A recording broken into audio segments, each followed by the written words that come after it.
Yes, make you vibrate on. EJ Pockets here. It's another buttermilk, another experience you won't soon forget. Tonight, no exception.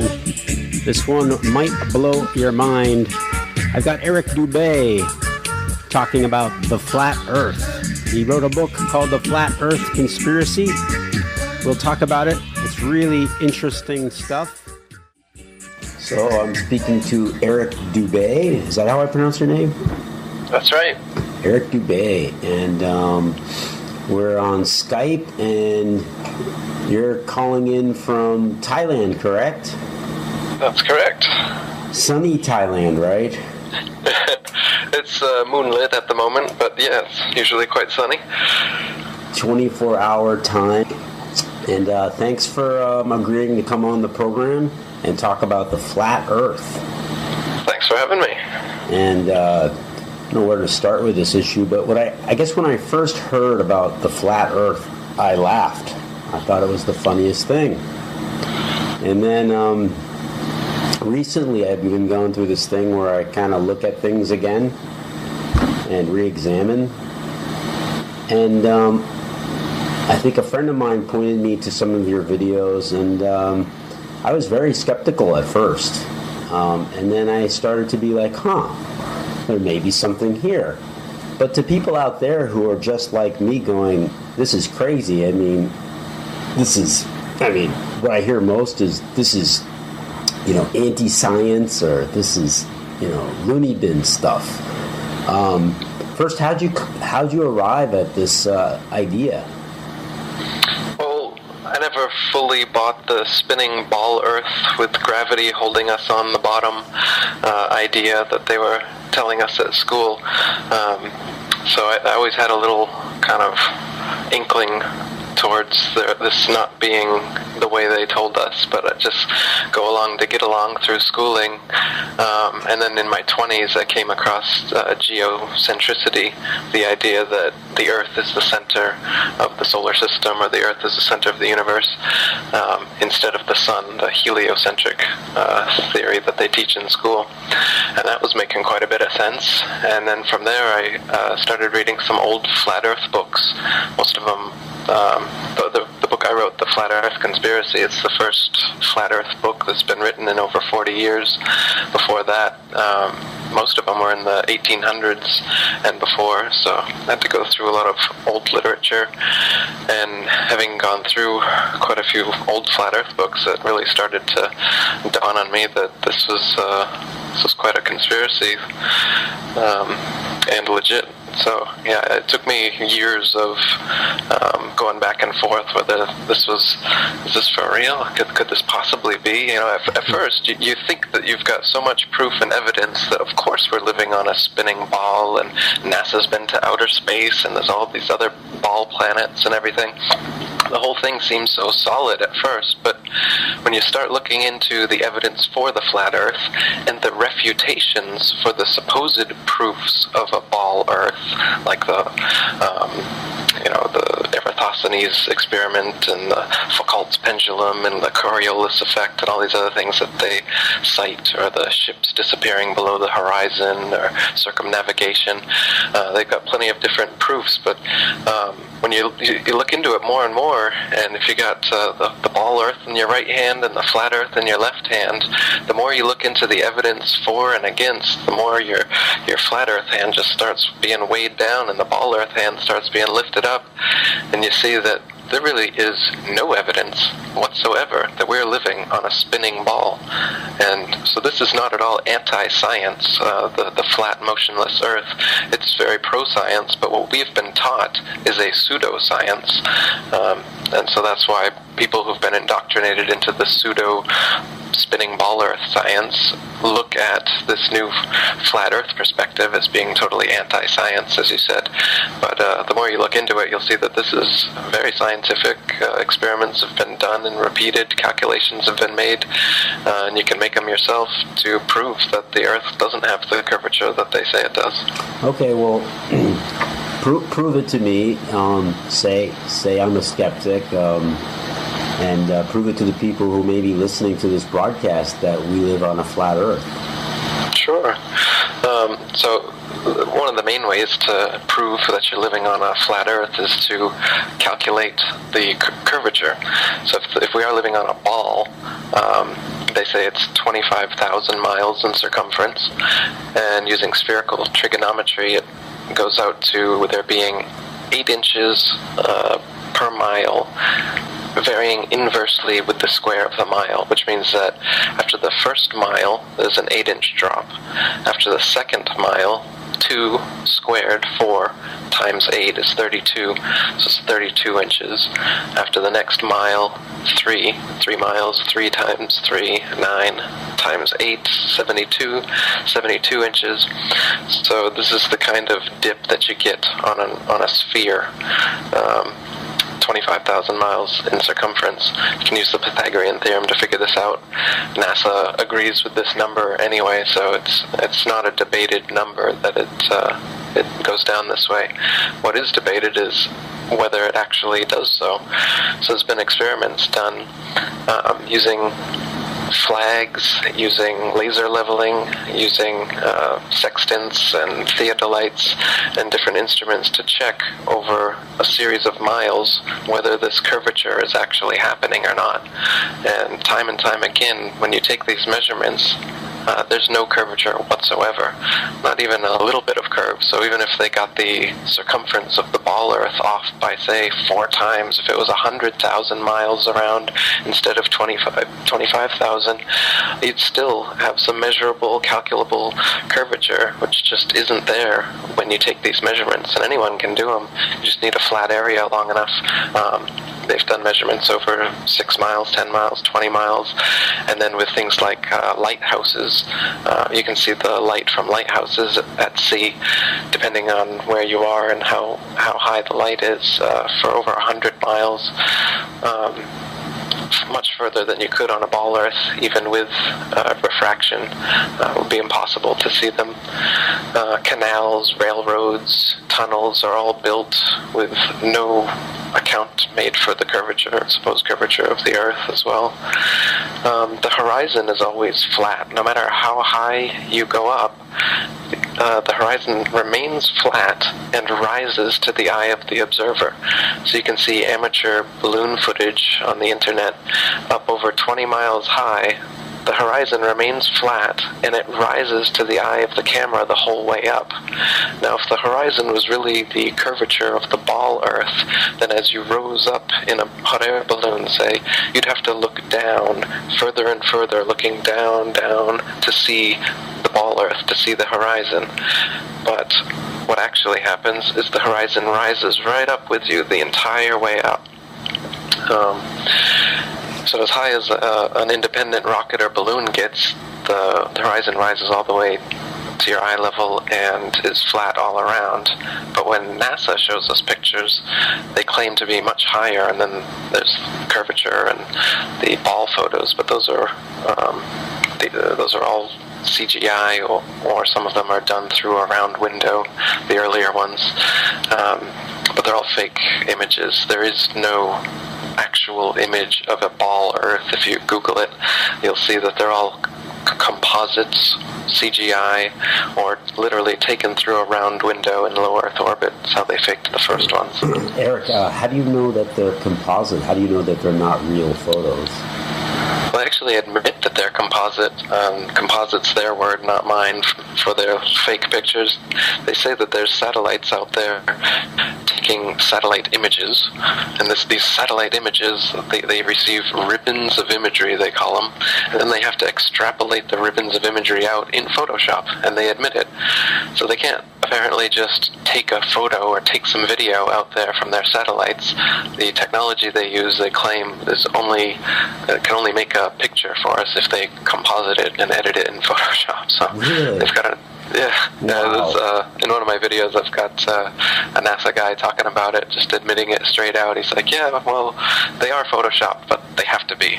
Simmons' job is... It's primarily taking data and making pictures out of it. That's what this is. A composite of data sets from several different instruments translated into a picture. In between each orbit. So some of those are painted on. It is Photoshopped, but it's has to be. Then, Yeah, of course it has to be. And then he tries to explain this ribbons of imagery nonsense about how they can't just take a photo. They have to do this, whatever, satellite imaging nonsense. It's just a way that they can get around the fact that there should be, if there really are 20, 30,000 satellites out there, as they say there are, there should be thousands and thousands of different images of the Earth. But Google images of the Earth for fun, and you'll see that there's very, very few. And there was one, really, the Apollo 17 image, the one that you see in every science book, the one you see in every article ever written, ever. Sometimes they flip it upside down, or they change the tint to it sometimes, but you can see the circle cloud formations and the outline of Africa and everything. It's always the same. There's very few different images, and if you look at them with a keen eye, you can see that it's not an image. It's a painting. It's a CGI. It's not an actual photograph. Wow. So this has some ramifications, and talking about looking down at the Earth, and are you saying that there are no satellites up there? No, there's no satellites up there either. The satellites were first invented by Arthur C. Clarke, a science fiction writing Freemason, and they supposedly became science fact shortly thereafter. But all the things that are supposedly done via satellite are able to be done via ground-based technologies. So there's no reason to assume that satellites exist, just based on, say, satellite TV or GPS or whatnot. These things are all done via ground-based towers, and they don't require satellites. And there's a few proofs that the satellites don't exist, as they supposedly exist in the thermosphere, where it's much too hot for the materials that the satellites are supposedly made of to exist. The images supposedly coming from satellites are all fake, so that's suspect, as well as the fact that there just is no zero-G vacuum of space, as they claim. They claim that, if you go up high enough, the gravity gets less and less, and the air gets less and less dense, to the point that you just pop out of the atmosphere of the Earth and into the absolute vacuum of space, which is zero G. But this doesn't exist. There is no point where you... So try to explain the zero G again. Okay. So they say that space is the vacuum, but space is connected to the atmosphere of the 1 septillion planets that they've built into, not separate in any way from the vacuum of space. How can there be a vacuum of space, as a vacuum cannot be connected to a non-vacuum and maintain itself as a vacuum? It has to be a self-contained unit. So there can't be a vacuum of space at all, and they can't move through a vacuum of space. If there really was, using thrusters on a rocket wouldn't thrust you to the moon. It would just spin your space vehicle uncontrollably like a gyroscope in 360-degree motion. You'd never go anywhere. The zero-G illusion, also, that you see astronauts, they look like they're floating or flying in space. It's achieved through 3 different ways. One way is through zero-G planes. They're just Boeing 737s specially outfitted to do these parabolic maneuvers, where they do a parabolic, and then you have a zero-G like free fall state where it seems like you're floating for about a minute at a time. You can keep this going. The second way, when they're like at the fake International Space Station fixing things outside of it, this is done in a pool, in a dark pool. They're actually underwater, and you can see bubbles rising out of the pool, proving that they're in a pool in many of their spacewalks. So the outside space shots are done in the pool. The inside, most of the inside shots are done in zero-G planes, and then some of the longer inside shots are done with a green screen and harnesses. So they just kind of float on a harness in front of a green screen. And with these 3 methods, they're able to produce the zero-G effect that everybody thinks is them floating around in space. But in reality, anything that goes up comes right back down. There is no point where you can just go up, up, up, and then, I'm floating now, and I get to float through infinite space now forever. That's the illusion. That doesn't happen. You will always come back to the Earth. You'll always fall right back down. No matter how high you go up? As high as any non-NASA source has gone, with a rocket or with a balloon, yeah, it always comes right back down after about 20-mile mark or so. Wow. Well, let's get back to the Earth, shall we? And then we can go back to the space stuff, because it's almost a separate little conspiracy. Sure. So, if the Earth is flat, can we fall off of it? Are those legends true? Well, it's still a mystery to me anyway, whether there's an edge, a barrier, like a dome at some point, or if it's an infinite plane. So the flat Earth model is, well, the ball Earth model has Antarctica on the bottom of the ball. So no matter where you are on the Earth, if you head south, eventually you'll end up at Antarctica. Now that's true on both models, because in the flat Earth model, Antarctica is surrounding us 360 degrees, enclosing all the oceans, holding them in. And it's a wall. The Antarctica is literally a wall, and then an ice plateau beyond it, which encloses the oceans. And early explorers tried to find an inlet through the ice wall, like James Clark and Captain Cook, and I have them in my book, I can't remember all their names, but they went around the Antarctic ice wall, and it took them years, 3 or 4 years, to go all the way around Antarctica, traveling many, many more miles than Antarctica supposedly is on the ball Earth model. But they didn't climb on top of the ice. That only recently have expeditions gone on top of the ice, and there's a big cover-up there as well we can talk about.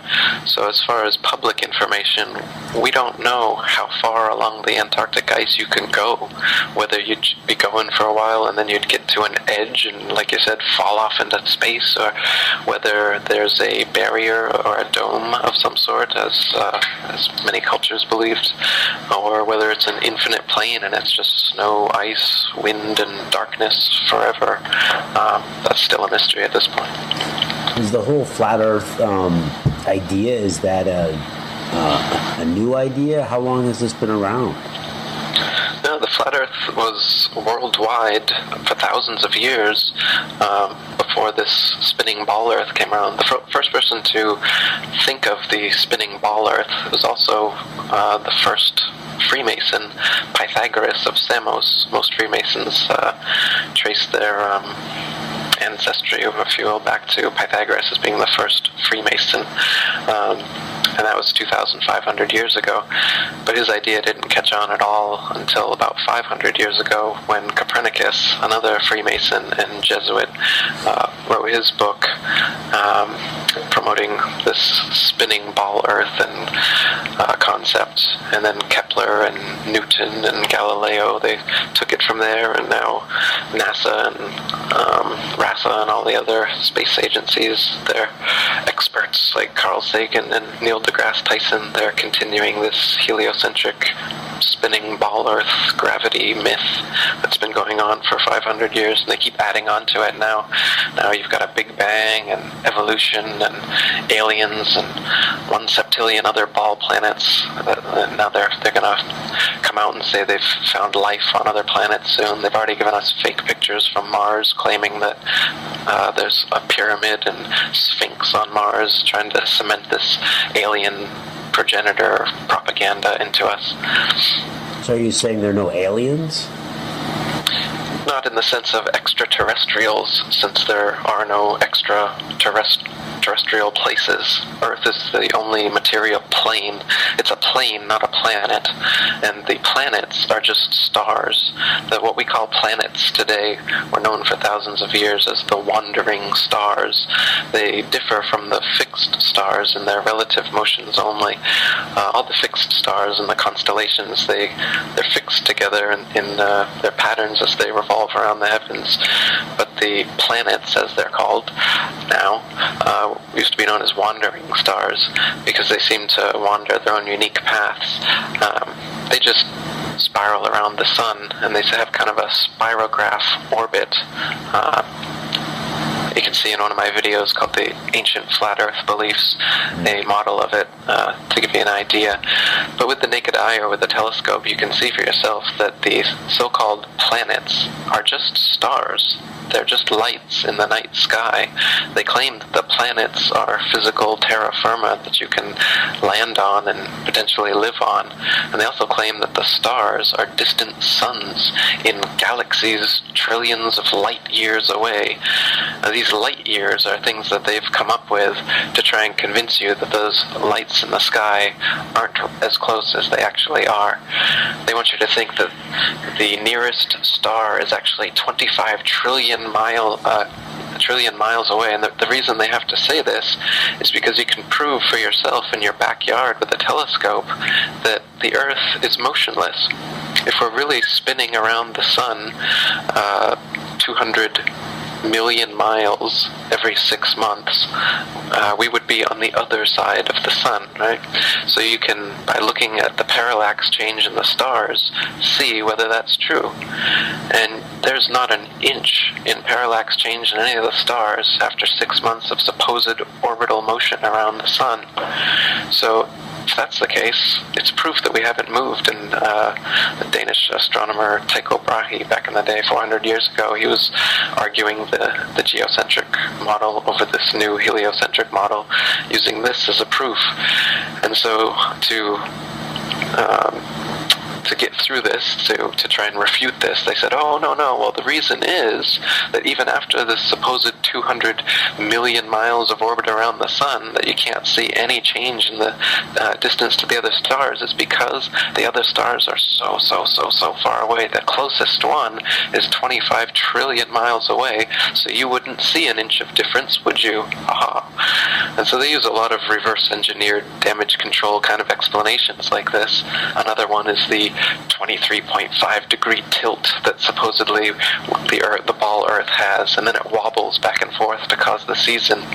Mm-hmm. The reason they originally had that tilt was because you can see Polaris, the pole star, all the way from 23.5 degrees south latitude, which is you'd have to be seeing through the ball to be able to see that in their model.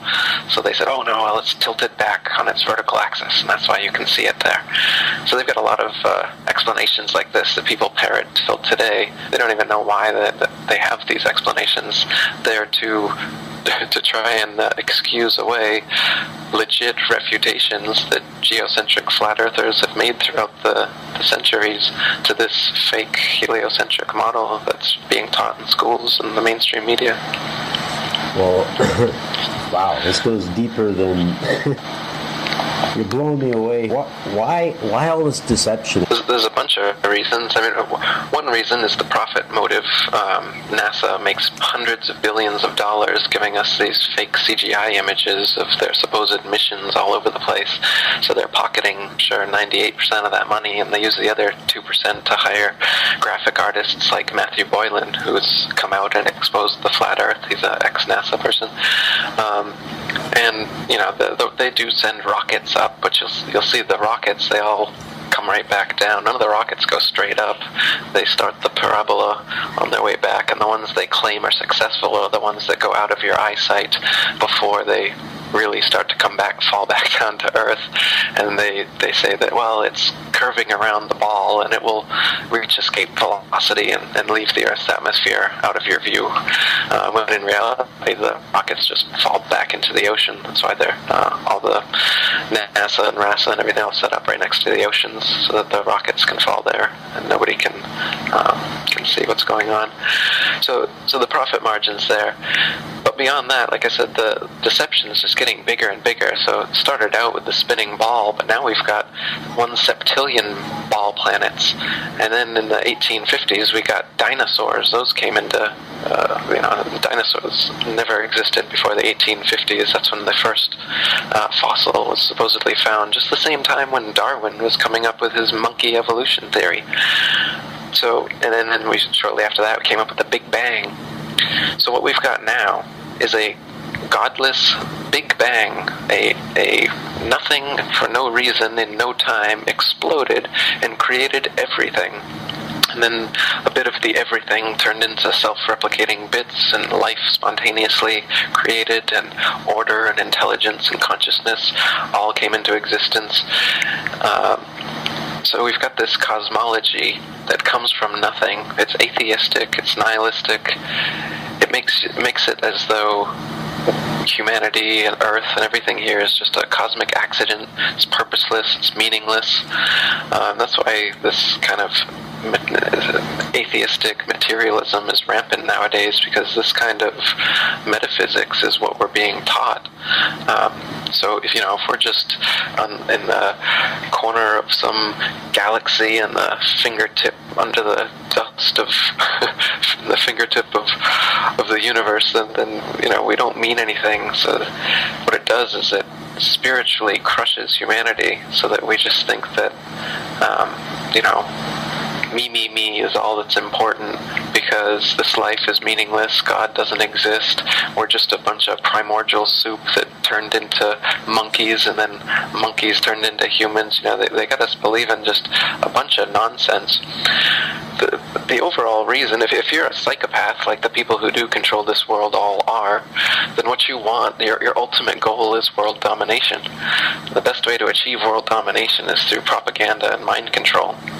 So the way to mind control someone, if you've got them in a cage since birth, you tell them that the cage is the only thing there is. And that's what we're told, basically.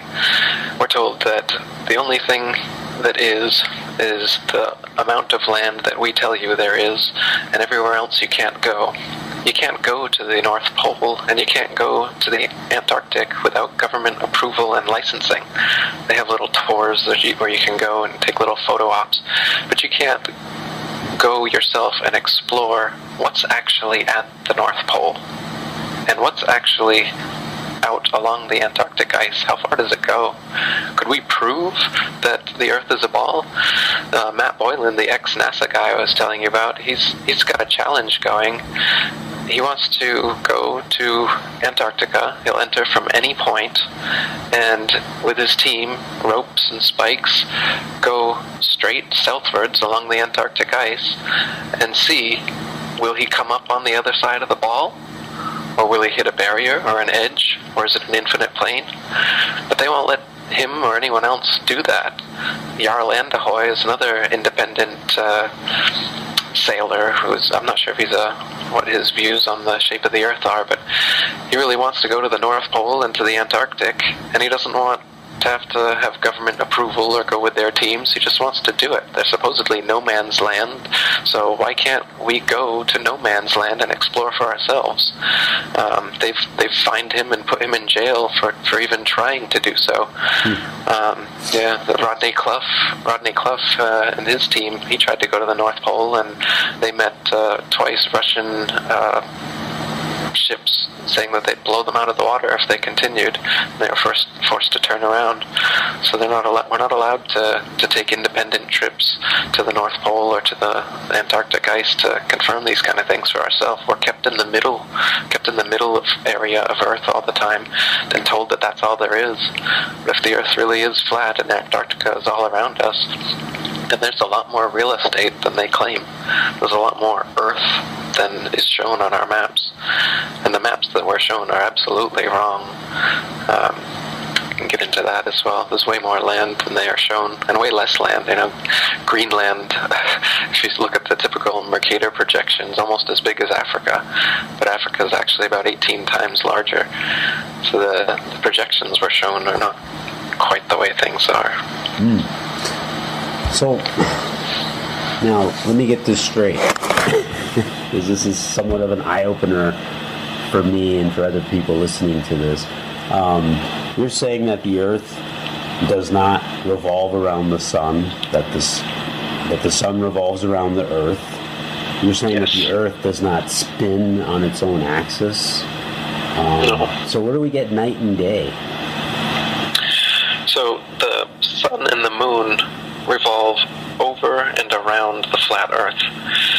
The sun's path starts on June 21st on the summer solstice at the Tropic of Cancer at 23.5 degrees north latitude.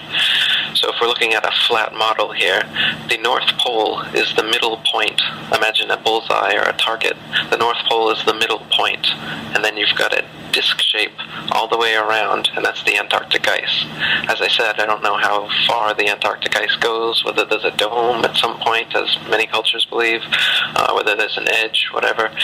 But what we do know is that the North Pole is the center point, the Antarctic ice rim is around it, the equator is halfway, and so the sun starts at 23.5 degrees north latitude in the summer solstice, and it makes a circle around the flat Earth in a 24-hour period. So you're imagining the sun going around in a circle.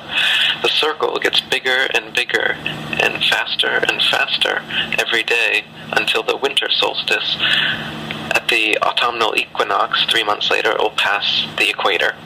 And then another 3 months is when it's at the winter solstice, and then it will be at 23.5 degrees south latitude, which is the Tropic of Capricorn. And then for the next 6 months, it will slow down slowly day by day and make smaller and smaller circles as it passes the equator again on the vernal equinox 3 months later, smaller and smaller, slower and slower, all the way back to the Tropic of Cancer at 23.5 degrees north latitude. And so the sun makes this kind of cycle. The moon makes the same cycle following it, and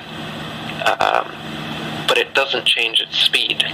So generally twice per year, the moon and the sun overtake one another, and that's when the eclipse happens. As you can see, the moon and the sun appear to be, and are, the exact same size.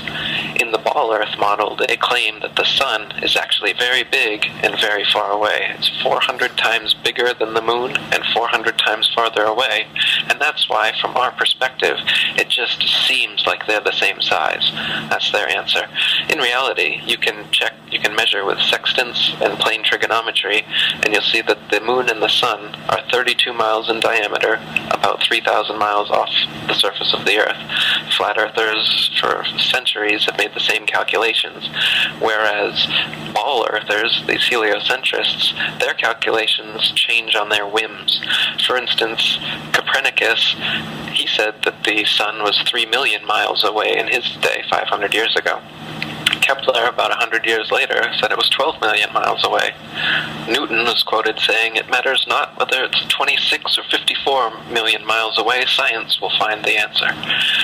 And since then it's gotten bigger and bigger, and now the average is about 93 million miles away. But I mean, I have footage on my YouTube channel, for instance. Type in no curvature on the flat Earth, and you'll see an amateur balloon footage. The sun is above the clouds, and you can see a hot spot right beneath the sun on the top of the clouds as it's passing, and it's just underneath the sun, and the hot spot's not to be seen anywhere else, which proves that the sun is not 93 million miles away. It's right over that little patch of clouds, as you can see in the video. You can also see in many pictures, and you can see for yourself in sunsets, that the rays of the sun are coming in at a different angle. They're not all coming in at the same angle. If they're 93 million miles away, then all the rays of light would be coming in at the same straight line. But in reality, they come in at an angle because they're not very far away. So, wow. So let me finish the explanation of the sun and the moon's movement. So the moon is like following the sun, and this is where we get the fables of the hedgehog and the hare, or nowadays it's called the tortoise and the hare, usually updated version. There's a bunch of versions of it, but it's always the same idea, where there's two animals, they're in a race, one of them's real cocky, and he goes really fast, and then he gets tired or gets lazy or takes a nap or something, and eventually the other one, which was the slow but steady, overtakes him and wins the race. This is what the sun and the moon do every year in their journey over over and around the flat Earth. As I said, the sun does the race, and it starts out going faster and faster, and so it overtakes the moon, and that's when the first eclipse happens. And then it's advanced its journey to the winter solstice. It gets there before the moon. Moon's slow but steady, poking along. And then eventually it's like the sun, or the hair or whatever it's being symbolized by, tires out and it starts to slow down. But the moon just keeps on going the same steady pace, and then the moon overtakes the sun again later on in the year during the second eclipse. And eventually the moon wins the race and makes it back to the tropic before the sun does. So these fables are talking about the sun and the moon as well, their motions over and around the flat Earth. Oh boy. What's people's reaction to this kind of stuff when you talk to the others about it? It really varies, of course, based on the person. Some people are very open-minded and discerning, and they can take in new information without having any sort of defense mechanism, denial, ridicule, apathy, or other sort of things get in their way. But then other people, for various reasons, such as the few I just mentioned, some people are too apathetic to care, some people think it's too ridiculous to consider, some people have a kind of an ego defense where they don't want to be ridiculed, so you don't even want to consider that it might be the case, because then you'd have to be the nut job telling everybody that you think the Earth is flat and motionless. So it's easier to just go along and to get along, and as long as 99.9% of the people are agreeing that we're living on a spinning ball, then it's easier to just ridicule the people that say otherwise, or ignore the people that say otherwise, and not really look into it too deeply yourself. That's sort of how things work in the society. People don't look into anything. They just take the school system at face value, that everything they tell them is true, and they take everything that the government tells them is true, especially NASA. NASA has some sort of hold, and scientists as well, some kind of hold on people where they think that, well, the guy's wearing a lab coat, and whatever he says is correct.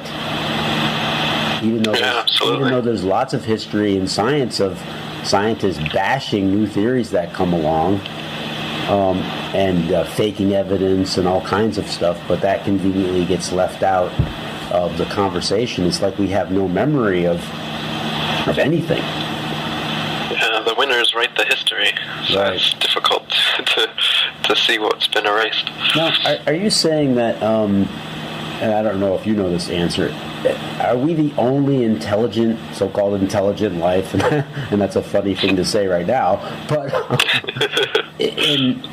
out there, I mean, are there other universes? Are there other galaxies?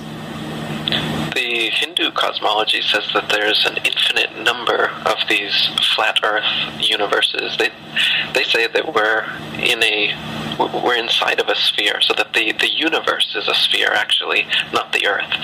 So there's like a dome over us, and we're on the flat middle part, like a snow globe. If you could imagine a snow globe, we're on the flat level surface on the middle of the snow globe, and the dome is literally made of glass. They call it the firmament in the Bible. But potentially there could be an infinite number of snow globe Earth universes or like this, or like I said, perhaps the flat Earth itself is infinite. It's an infinite flat plane, and there could even feasibly, say you go along the Antarctic ice for thousands of miles, and then suddenly you come to another flat Earth system, or another, whatever you want to call it, another plane, and there's another sun and a moon and a whole other area. This is completely speculation on my part. I'm just saying that at this point, what is beyond the Antarctic ice is a mystery to the public and to me, and to anybody that hasn't gone there. No flight has even gone over it. Nobody has ever circumnavigated the Earth from north to south. So no flights go over the South Pole. They say it's too cold. So we've circumnavigated east to west, but you can circumnavigate around a flat disk, east to west, no problem. So sailors and pilots that do that, you can do that on a flat Earth just as well as you can on a ball Earth. But what you can't do is go from the North Pole southwards, keep going southwards, and end up back at the North Pole. Nobody's ever tried that, and I'd love to see some pilot with a Ustream account just go for it. See what happens. Yeah. So let's get back to the space part, because that also interests me, where you talk about you believe the space station is not really there. I guess by extension that we haven't gone into space at all, that we haven't gone to the moon, that we haven't sent these probes out to Jupiter or all these planets, Galileo or whatever. What's your evidence to say that we haven't gotten out of the atmosphere into space? Sure. Yeah, we haven't been to the moon. You can't even go to the moon, as it's not a physical place that you could land on. You can actually see through it. You can see stars through it even. During a waxing and waning cycle, you can kind of still make out the outline of the moon there. But if there's a star or a planet, a wandering star that's near its orbit, you can see with the naked eye the star breach the darkened area of the moon during a waxing and waning cycle, showing that it's not a densely solid physical terra firma, place like they claim it is, like they show us in the videos, but it's just a light that you can see through. So the sun and the moon and the stars and the planets, they're just lights in the night sky. They're not places that you could step foot on. And the pictures, say, from the moon, they're all demonstrably done in a studio. There's a lot of you can go on my site and type in Apollo moon landing hoax. You'll see a bunch of evidence where you can see the astronauts on wires. If you speed up the footage 2 times, you can see that they're actually in Earth gravity. They've just changed the footage, changed the speed, so it seems like they're in, moon gravity or whatever. Oh yeah, I could go on and on. The flag waving, no stars in the background. Individual photographic evidence, individual photos. You can see spotlights reflecting in their visors. Anybody that hasn't figured out the Apollo moon landing hoax, check out A Funny Thing Happened on the Way to the Moon. Is one great documentary, as well as Astronauts Gone Wild. It's another good one. And check out Jack White's research. He's gone through all the photographic evidence and shown how it's clearly done on Earth. Yep, can you hear me? Now I can, but that whole okay. part about these other countries are having their own space programs, but they're faking it worse than the U.S. Yes, some of the new Chinese moon footage, as well as the Chinese ISS, are just terrible. I recommend anyone check it out. Try to verify the authenticity of any of this NASA stuff. Just make it a hobby. Try to look into the images of the Earth. Look into the International Space Station images. You'll see for yourself that you've been had. So, what is NASA doing with all this money that they're getting? Good question. No, I don't know. I don't know what they're doing with all the money. I mean, we're talking about billions of dollars over how many years? Right, yeah. 50, 60 years now. So what about these, you mentioned that you don't think they're extraterrestrials. What about all these UFO sightings, and what about all these artifacts that supposedly we have? Are those fake? I think I've seen a bunch of images and the government unidentified flying crafts. So the government's got, 30 years ago, they showed us the stealth bomber, and we're supposed to think that that's the most modern flying equipment they've got. I'm sure there's plenty of government classified operations up there. So they've definitely got different types of craft that can be I've seen one that's a plane, and then they just got a circular disc around it, so it looks like from the bottom that it's a UFO, but it flies just like a plane. As well as the alien UFO phenomenon is known throughout, like, the Peruvian Amazon and stuff, the ayahuasqueros and the shamans there. They take ayahuasca, DMT, peyote, and different entheogens, psychedelics, and then they paint and tell stories of seeing flying crafts, spirit entities, glad behave like the Yuva, reptilian Nordics, and jinns, and whatever you call them, the greys, all these things that are in ufology were in medieval demonology and are still in current tribal spiritual hierarchies. They talk about these things as well. So these entities very well may be non-physical, and all that is definitely, or demons. There's definitely non-physical consciousness that exists. And call those what you want: sprites, fairies, elves. They've got different names for them throughout history. They've called these things different things. We're talking to Eric Dubay about the flat Earth. And no, it's not a joke. And there's actually is a Flat Earth Society. I looked it up. Are you a member of the Flat Earth Society, Eric? Oh, that is a joke. That's a joke? I actually just restarted. Well, there's a Flat Earth Society that's been in existence since 1970, and that really is a joke. It's a controlled opposition organization that was created by a Freemason to make it seem, they mix truth with lies and satire, so that anybody that approaches the flat earth subject is met with some false flat earth arguments and a bunch of jokes, basically. So they're kind of left with the idea that the whole thing is a joke. However, there was another Flat Earth Society called the International Flat Earth Research Society that was started in 1956 by Samuel Shenton, and this was a legitimate Flat Earth Research Society. And this, I just restarted it a couple weeks ago with Forum Online. That's the new International Flat Earth Research Society, which stands in opposition to the Flat Earth Society known, which, as I said, they mix in a bunch of false Flat Earth arguments so that anybody who is interested in checking out this idea of a Flat Earth will instantly come upon the Flat Earth Society's material, and they'll read some of the things and instantly be turned off.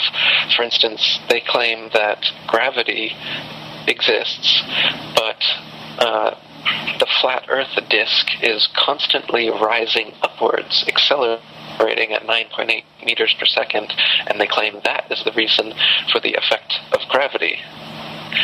So you're not falling the Earth, the Earth rises up and hits you, this kind of idea. Of course, this is ridiculous. You can prove that that's not the case, because if the Earth was constantly rising, as they say in the Flat Earth Society, helicopters, airplanes, balloons, whatever, it would be, the Earth would crash into them constantly. But this is a clearly false argument to make flat Earth research look silly, because if the Earth was constantly rising up like that, then it would crash into planes and helicopters and everything. So it's easily proven incorrect, and they purposely use these easily proven incorrect arguments so that genuine people looking into the flat Earth will be deterred from looking any further, because it seems like such nonsense when you read these nonsense arguments, like the Earth constantly rising to account for gravity. So you were saying to me that there is no gravity. Right. In reality, all legitimate flat Earth researchers are aware of the fact that there is no such thing as gravity, so it doesn't need to be accounted for. The idea of gravity, Sir Isaac Newton, a knighted Freemason, came up with this idea. The fact that objects which are denser than the medium surrounding them sink, and objects which are less dense than the medium surrounding them rise. This is a natural property of physics that's long long been known for hundreds of years before Isaac Newton. It wasn't called gravity. It's just density. It's just weight. It's just how things are. So if you've got a rock and you let it go, it's going to fall to the ground because the rock is denser than the air around it. If you fill a balloon with helium, the helium is less dense than the nitrogen and oxygen and other elements in the air around it, so it rises up. If you fill a balloon with hydrogen, which is even lighter than the helium, it's going to rise up even faster. If it's a liquid solution, it's the same thing. So it doesn't matter whether it's gaseous, liquid, or otherwise. All that matters is the density of the medium and the object in it, and it will sink or rise based on that.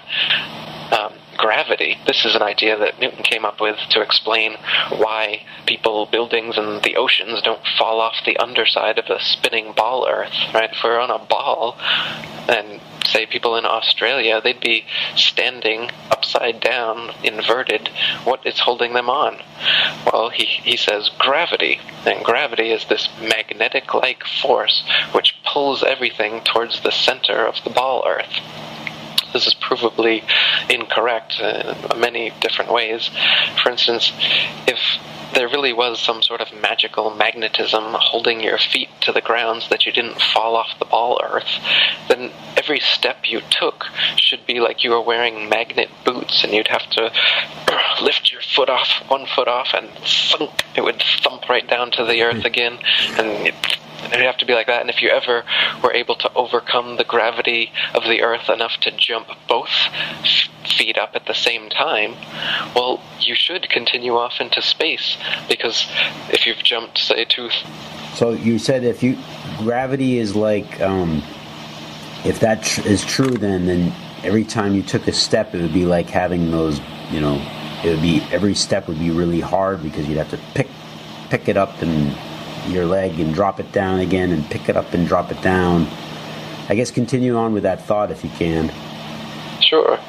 And so if you were able to jump both feet at the same time, you went 2 feet up, the gravity would be slightly less there, so how would it kick into gear and bring you back? You might as well just continue right off into space.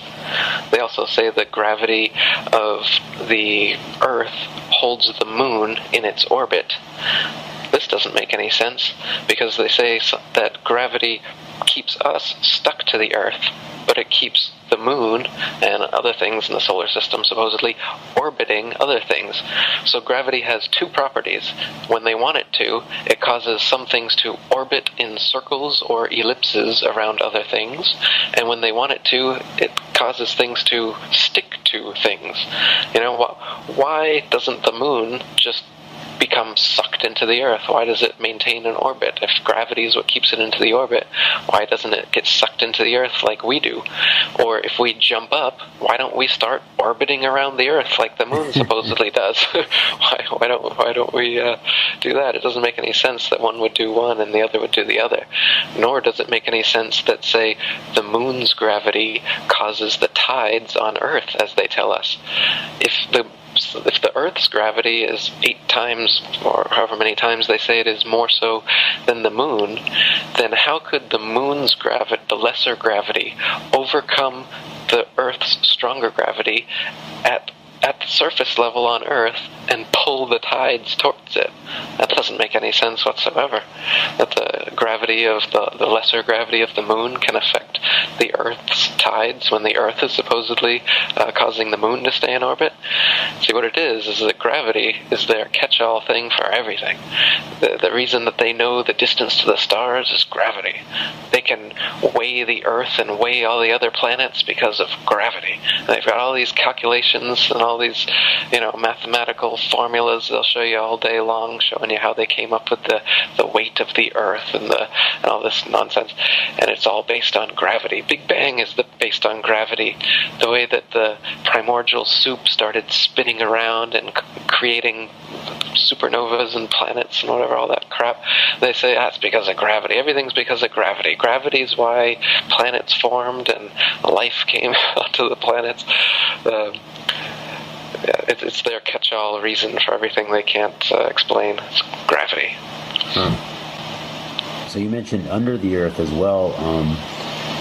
Now, is there a molten core in the center of the Earth? Well, that's what they claim. They show us models in school, in our textbooks, that show a ball Earth, and it says you got the crust at the top, and then you've got an outer mantle and an inner mantle and an outer core and an inner core, and they've got these nice little diagrams that everybody has to memorize and whatnot. But in reality, the Russian Kola Ultra Deep is a project that was drilling as deep into the Earth as they could, and they spent decades drilling down into the Earth, and they only made it 12 kilometers down, 8 miles down. So we don't even know what's beneath the crust. We've never gotten beneath the crust. The mantle and the core, and they say there's a liquid magnetized core that causes the geomagnetization of the ball Earth, all this stuff, that they have no proof whatsoever. They're just creating it and putting it in textbooks. We've never gotten through the crust before. So we don't know what's under the Earth. We don't even know what's at the depths of the Pacific. There's certain areas we haven't gotten to. So they're lying to us that they know what's under or inside the Earth. We have no idea. It's a mystery what's beyond, beneath, and above the Earth. I'm just floored by the massive amounts of deception involved in this. I mean, we're talking about scientists that are highly regarded, Isaac Newton, Galileo, Copernicus. We're talking about a fake space station. You're talking about a school system and textbooks that put out a spear ball centered Earth theory. It's a massive deception.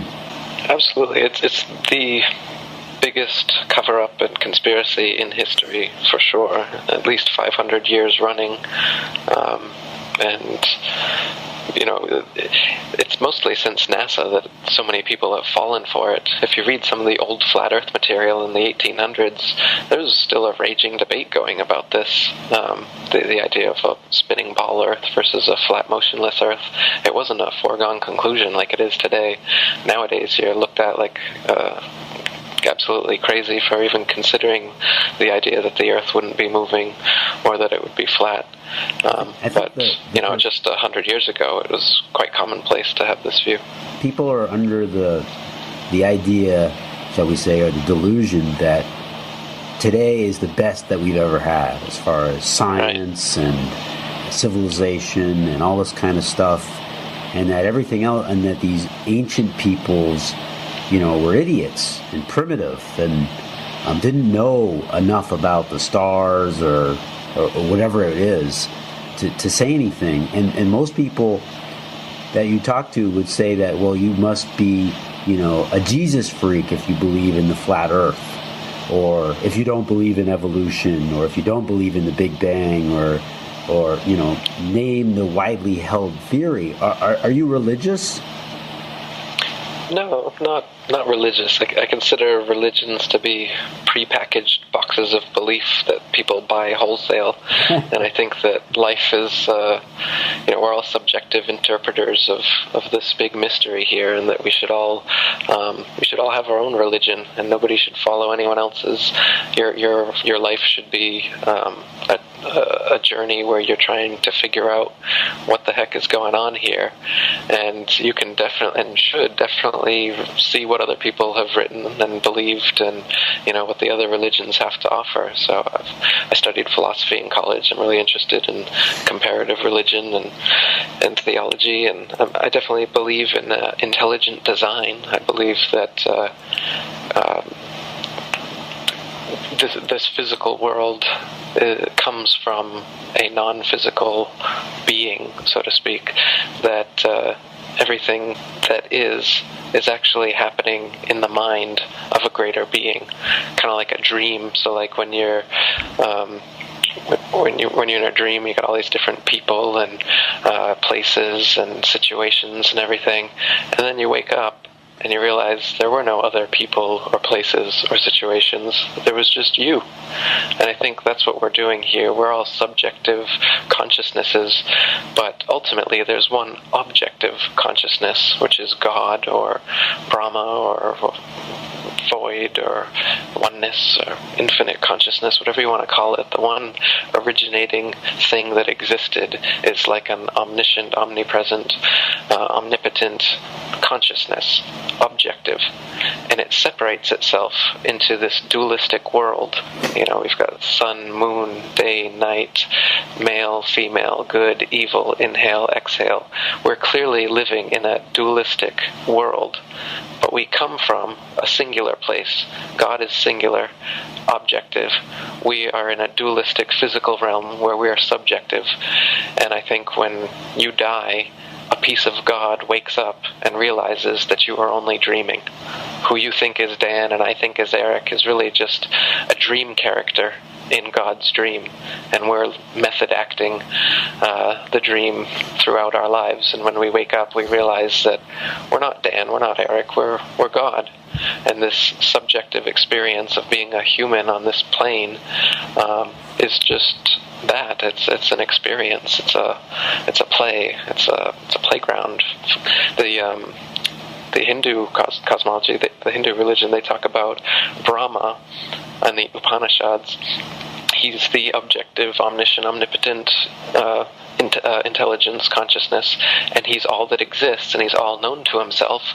And what do? He says he gets bored. There's nothing to do. And so they say that the creation of the material world becomes an inevitability because God's bored. What do you do as an omnipotent, omniscient being? There's nothing to do but to play make-believe, hide and seek. Create a physical dualistic world where you hide little packets of yourself in animals and plants and humans and have them all interact with each other. And you go in a cyclical nature of ignorance and wisdom where you forget that you are God, which is where we are now in the Kali Yuga, as they call it, which is like they say there's 4 ages. Like a golden age is when everybody knows that we're of God and from God. And Kali Yuga is now when we think we came from a Big Bang, non-God accident thing. You know, that's the base of this whole conspiracy. That we think that we are the most, like you said, the most evolved things in the universe right now with our smartphones and our laptops and everything. This is the pinnacle of human evolution. But for millennia, it was known that we are actually devolved from God. We're not evolved from monkeys, we're devolved from God, in the sense that we are as I was talking about, we're subjective packets of consciousness coming from the one objective consciousness. But we're not non-consciousness evolving out of nothingness into monkeys and, transitioning to humans, the whole thing that they go on about.